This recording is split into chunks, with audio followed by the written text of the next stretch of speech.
สำหรับมื้อนี้ก็เข้าป่ามาหาเห็ดเนาะมาหาเห็ดฮอบแรกของปีมื้อตอนนี้ประมาณจักโมงวะเกี่ยมโตตั้งแต่5 โมงแต่ว่าเพื่อสิได้มาเนาะเพื่อเกี่ยมนั้นเกี่ยมนี้จน6 โมงแล้วเนาะเฮามาเบิ่งกันเลยว่ามันสิได้หรือบ่คือกระต่ายเพิ่นเนาะออกมาใหญ่ๆนึงเอาสิมาหาเห็ดสาดเนาะเห็นเห็ดอันนี้นะทุกคนจะเห็ดเนี่ยนี่คือนี่มันน่าจะกินได้ดิ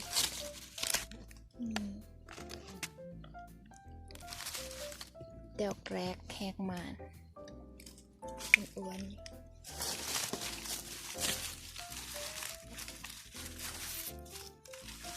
นี่จะนี้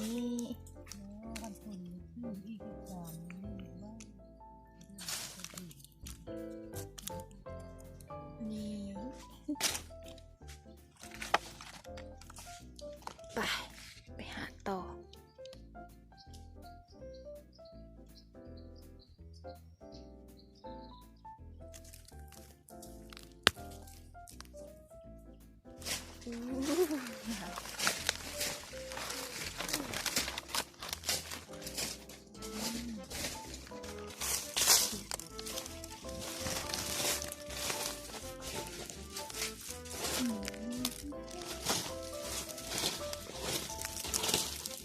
ที่2มา3 โคกเลยนะแม่ก็ได้โซ่สรุปแล้วก็ปลอดภัย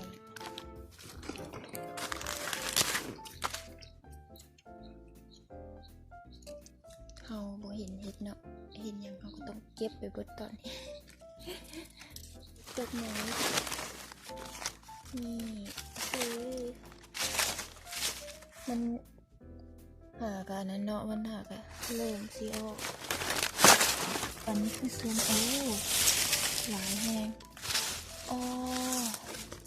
อันนี้คือเสือเห็ดเนาะเขาสิบ่เอาแต่ดอกนี้นะหรือว่าบ่เอาแต่ดอกนี้นะ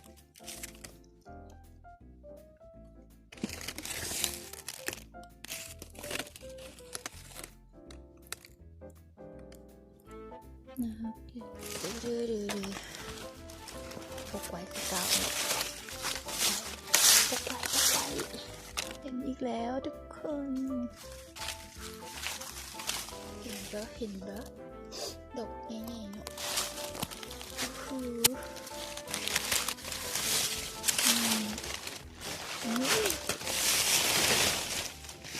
ขานางงามหลาย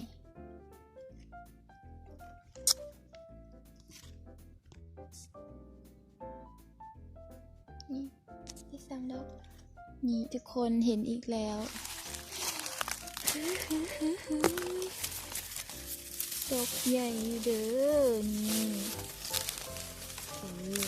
เอาไปเก็บเลยนะ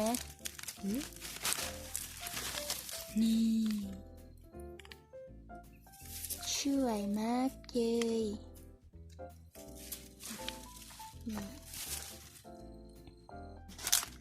คือแบบเห็นบ่นั่นแล้วเก็บเลยนะจ๊ะลูกมันนี่ทุกคน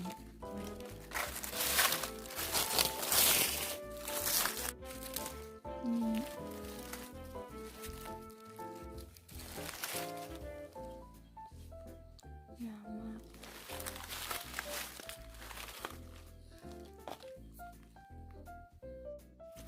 เห็นเห็ดขาวหินหรือเปล่าเห็นยังก็เอาเบิดในตอนนี้สวยมาก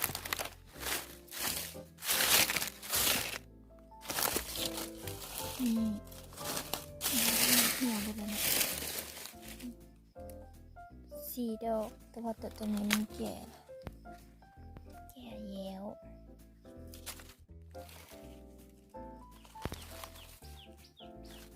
ตัวนี้ก็ เท่าแล้ว มันเสียงกันเลย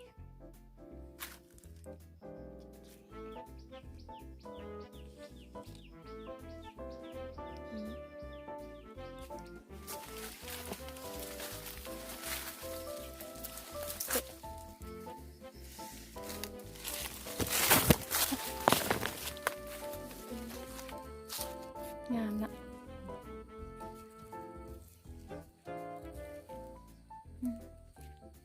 ยอดผักติวเนาะแกงใส่เห็ด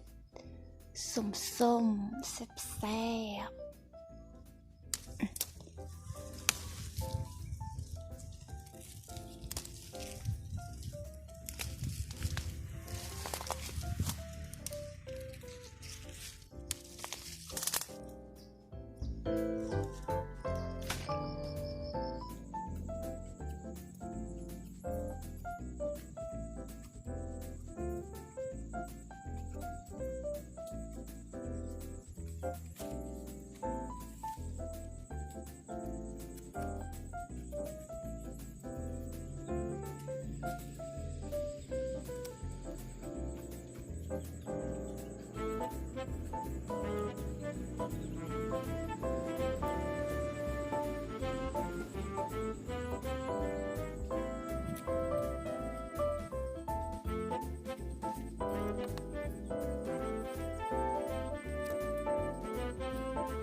ได้สำนีเนาะทุกคนสำหรับมื้อนี้กัน